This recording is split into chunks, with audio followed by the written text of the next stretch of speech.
Assalamualaikum warahmatullahi wabarakatuh. Teman-teman, bertemu lagi di Syihab dan Syihab. Saya Najwa bersama Abiko Quraish Syihab. Abiko sehat-sehat terus ya, Abi? Alhamdulillah. Hampir puasa ya. Iya, dan Mudah-mudahan. selalu ada perasaan beda gitu ya, Abi, kalau masuk bulan puasa ya? Jelas, karena kita punya kehidupan juga berbeda kan. Tidurnya beda, makannya beda. Itu salah satu sebenarnya hikmah puasa. Untuk menunjukkan bahwa kita mampu untuk melakukan perubahan dari kebiasaan-kebiasaan kita. Itu lebih ke psikologis ya, kalau kita merasa, rasanya memang atmosfer udara, atmosfer itu semuanya rasanya Saya kira berbeda? iya, jelas itu psikologis dan itu dihasilkan oleh kondisi jiwa kita dan kondisi lingkungan kita, sehingga berbeda kan. Atau orang pulang kantor rame-rame, macetnya ini, ya atau tiba-tiba maghrib sepi, bangun tengah malam, sahur, ya situasi memang berbeda. Iya, kita kalau di keluarga biasanya setiap mengusahakan hari pertama Ramadan kita kumpul. Iya, karena setelah itu memang kan semuanya sibuk masing-masing, tapi minimal hari pertama sama hari terakhir kita selalu kumpul. Betul. Dan di rumah tuh biasanya kalau buka teman-teman apapun biasanya tergantung, jadi hari itu anak siapa yang lagi kepengen makanan apa biasanya pesan ke mama, tapi yang selalu harus ada itu biasanya menu pisang ya, Bi? Pisang apapun. Kadang semua senang pisang. Semua senang pisang, orang Makassar soalnya. Jadi apakah palu butung atau kolak atau pisang rebus, pokoknya kalau mau cari pisang-pisangan datanglah ke keluarga Syihab untuk makan pisang kalau berbuka puasa. Abiku, kita episode ini spesifik bicara soal puasa. Judulnya terinspirasi lagunya Bimbo. Ada anak bertanya pada bapaknya, buat apa berlapar-lapar puasa? Nah, Abi tahu kan lagu itu? Jawabannya, dia pernah ingat lah. Jawabannya, puasa mengajarmu rendah hati selalu gitu.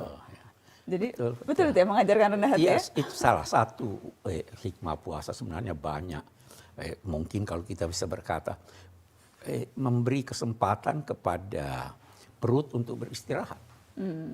Salah satu dari sekian banyak fungsi. Ya, untuk kesehatan itu kan. Kita bisa juga berkata bahwa dengan berpuasa itu kita melatih diri untuk bisa melakukan kegiatan yang berbeda dengan kegiatan kita sehari-hari. Jadi kita mengendalikan nafsu kita. Kamu tidak boleh makan sekarang, kamu tidak. Yang lebih penting lagi dari itu sebenarnya ada hal lain. Nabi pernah bersabda begini, siapa yang bisa menjamin bahwa apa yang terdapat di kedua pipinya dan yang terdapat di antara kedua pahanya, siapa yang bisa menjamin bahwa itu berfungsi sebagaimana yang dikehendaki Tuhan, tidak melanggar, saya juga akan memberi jaminan atas nama Tuhan bahwa dia masuk surga. Apa itu yang dua pipi? Mulut, lidah. Orang yang bisa menjaga mulutnya sehingga tidak makan yang haram. Orang yang bisa menjaga lidahnya sehingga tidak berucap ucapan yang buruk.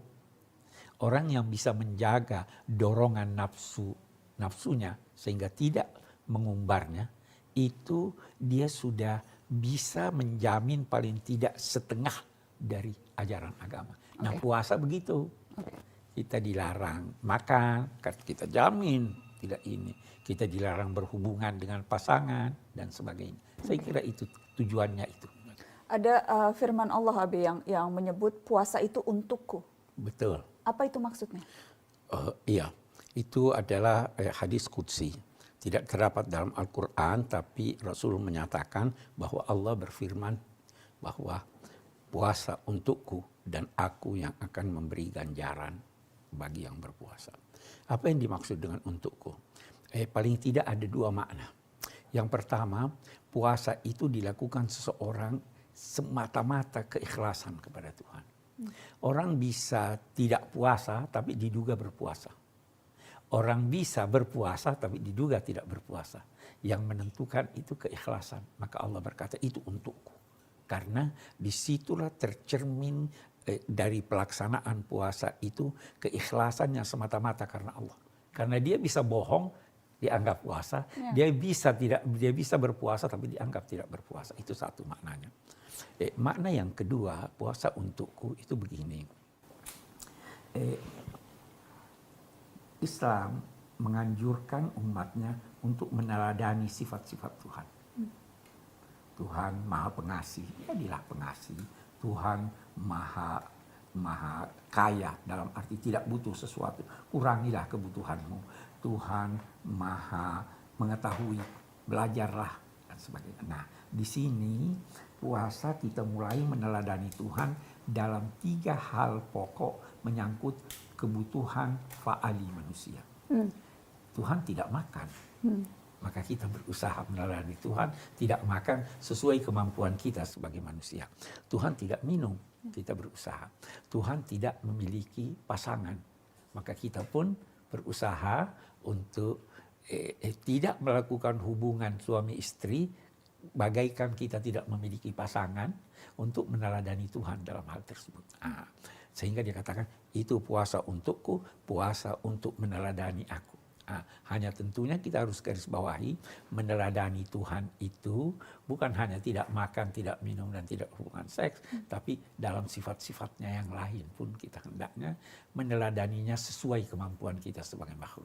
Oke, tapi minimal yang bisa kita lakukan selama berpuasa yang secara kasat mata tampak, tidak makan, tidak minum, dan tidak berhubungan pada saat waktu siang hari. Betul. Oke, ini ada pertanyaan dari Abdul Hamid.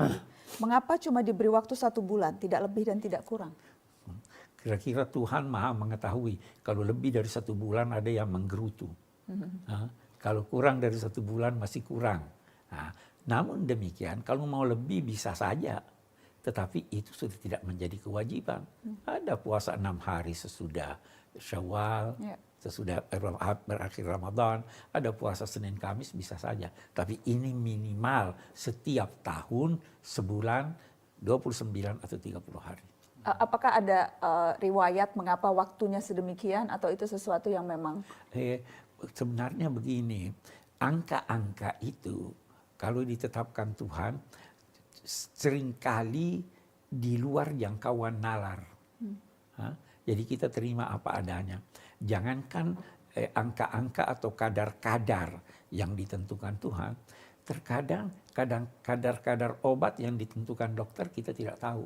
Tapi karena kita percaya pada dokter, kita lakukan itu. Di sini kita percaya pada Allah bahwa Dia Maha Kuasa, Dia Maha Mengetahui dan sebagainya, maka kita laksanakan. Termasuk mengetahui batas dan kemampuan manusia. Batas dan kemampuan hambanya. manusia. Oke. Dari Ronald Renvian, sejak umur berapa umat Muslim wajib berpuasa? Anak berumur 10 tahun tidak sholat, katanya wajib dipukul. Apakah demikian juga berpuasa? Mengingat 2 ibadah tersebut sama-sama rukun Islam. Begini, sejak puasa wajib sejak seorang telah mencapai usia dewasa. Ya, wanita itu sudah haid, lelaki itu mungkin umur 13 atau 14 tahun. Nah, adapun soal memukul, ini sebenarnya nilai hadis itu diperselisihkan. Namun kita lihat dari pengalaman Nabi, beliau tidak pernah memukul.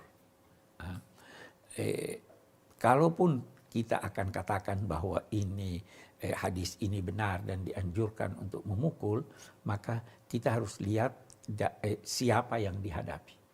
Memang boleh jadi ada anak yang membangkang. Tapi kalau Abi terus terang tidak. Nana pernah Abi pukul? Nggak pernah. Itu dia. Sama sekali. Mama juga nggak pernah pukul. Itu dia. Dan pendidikan sekarang makin ahli pendidikan makin banyak yang berpendapat itu bukan hukuman fisik sama sekali, bukan hukuman yang pas atau tepat. Betul. Itu. Kak Ella tuh paling nggak setuju kalau ada hukuman pukul-mukul. Jadi kita bisa berkata, bisa jadi ini tuntunan melihat kondisi masa lalu. Masa kini anak-anak umur 10 tahun sudah sangat cerdas itu, ya toh, sudah mengerti, diberitahu begini dan begitu. Jadi mungkin memang sedapat mungkin dihindari memukul itu.